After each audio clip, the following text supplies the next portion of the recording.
Well, good afternoon again. It's Father Dave from Most Holy Trinity in Susquehanna County, PA. Again, we're talking a little bit about G.K. Chesterton. Last week we talked a little bit about his work as a writer for newspapers, and also his life as an art student, critic of literature, and also his Father Brown stories and some other things. A little bit about him as a person.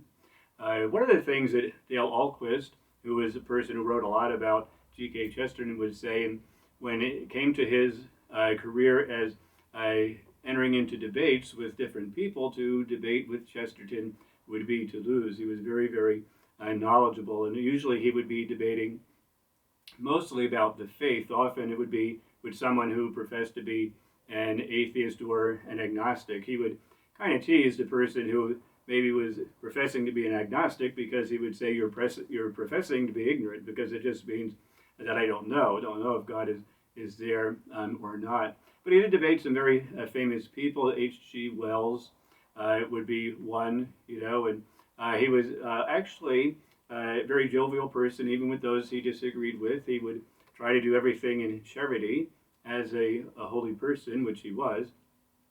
And he would actually be able to be friends with the people that he would be in these different debates with. One person had, been at a debate.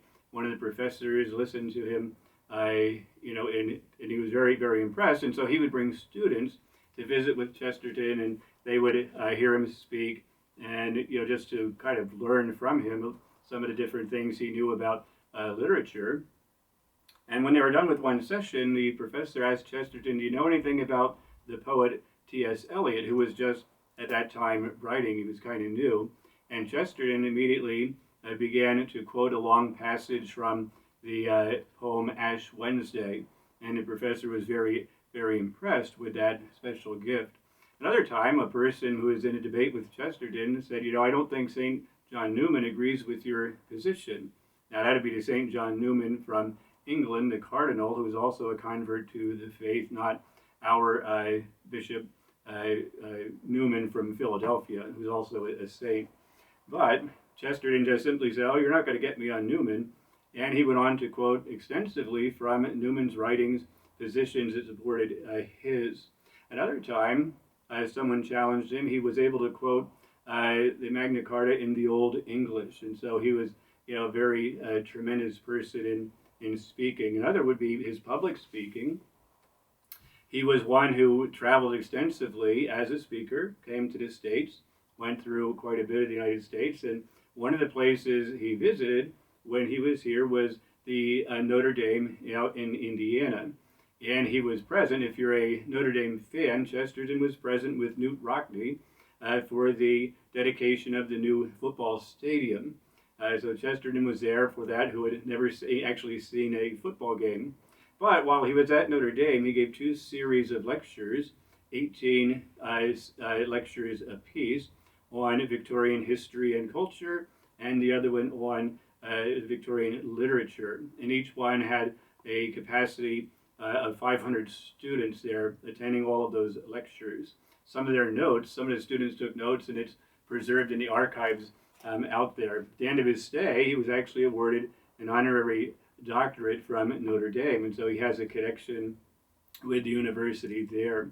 But in England, one of the reporters who attended a dinner where Chesterton was the guest speaker said in his report that he said, "I would endure the worst meal in England if it gave me an opportunity to listen to G.K. Chesterton speak." And so he's a tremendous person in debate, tremendous person in just giving his a lecture or a talk.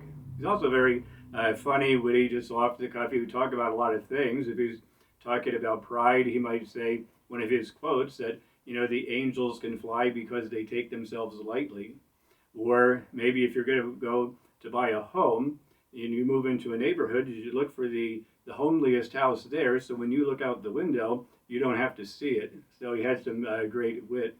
He's also a very practical person, although he had that tremendous memory and that tremendous gift for writing, but he could also be very absent-minded. There was times when he would be out in the city and he would send a telegram to his wife Frances, and he would say, "I'm at the market. Where ought I to be?" So he would even forget where he was going for his appointment, which is kind of an interesting kind of foible for someone of his stature. As somebody who traveled and got to know a lot of people, he was somebody that by the time he got to the end of his life, and he died in 1936, Pius XI actually put out a statement calling him a real defender of the faith. Yeah, Cardinal Eugenio Pacelli, who would become Pope Pius XII, sent his wife Frances a note of condolence for all who were here. Some of the other authors that knew him, Aldous Huxley was present at his funeral, another one, Evelyn Waugh, who looked at Chesterton's works on the Summa Theologica. That would be the great work of St. Thomas Aquinas. And although Chesterton never read the Summa, he wrote about it. And Evelyn Waugh said Chesterton must have just, scraped his fingers across the bindings and absorbed the material. He had that kind of a gift. So if we want to take a look at someone who's, if we're interested in poetry, he was a great one there. One of his longest ones would be the Ballad of the White Horse, which is a tremendous poem about King Alfred. You might want to take a look at that. Interesting story connected with that. It was first published in segments. A lot of his works were in newspapers or magazines. And one morning his editor showed up at his house in the morning asking if he had finished, the writing for the deadline. And he said, "Well, yeah, I finished it. I just never got a chance to write it down." So from bed, Chesterton recited the first 15 pages of the Ballad of the White Horse, and his wife Frances and the editor gathered up any kind of loose paper they could find in the house to write it down so that it could go to the paper to be printed. And so there again, just another reminder of his tremendous gifts.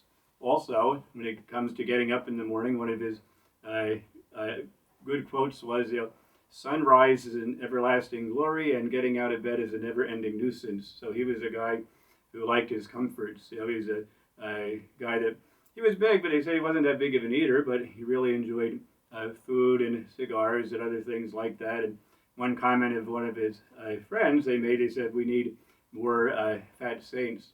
And we are looking into, not me personally, but different parts of the church and seeking to maybe put Chesterton's cause up for canonization just because of how he did defend the faith and his great charity, his love for other people, even those that disagreed with him, and how he would go, out of his way to do what he could, to serve.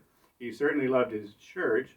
He wanted to, at one point, to buy a Madonna for the church, and he was inspired by a story that he heard in Ireland.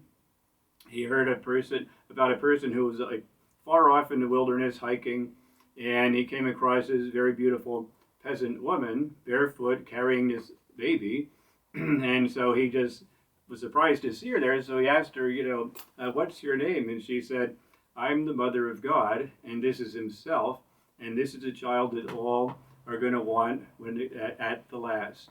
And so he was inspired by that image of the Madonna as the peasant girl, and he found a statue that matched that description, and that's the one he chose for the church. He was a very simple kind of guy. When he was getting ready to marry Frances, his future wife, one of the things he said is that he'll have a sofa for her and no other chairs because he preferred to sit on the floor. So again, a very simple person, and very funny because he was saying, his future mother-in-law had some misgivings about Frances marrying Chesterton.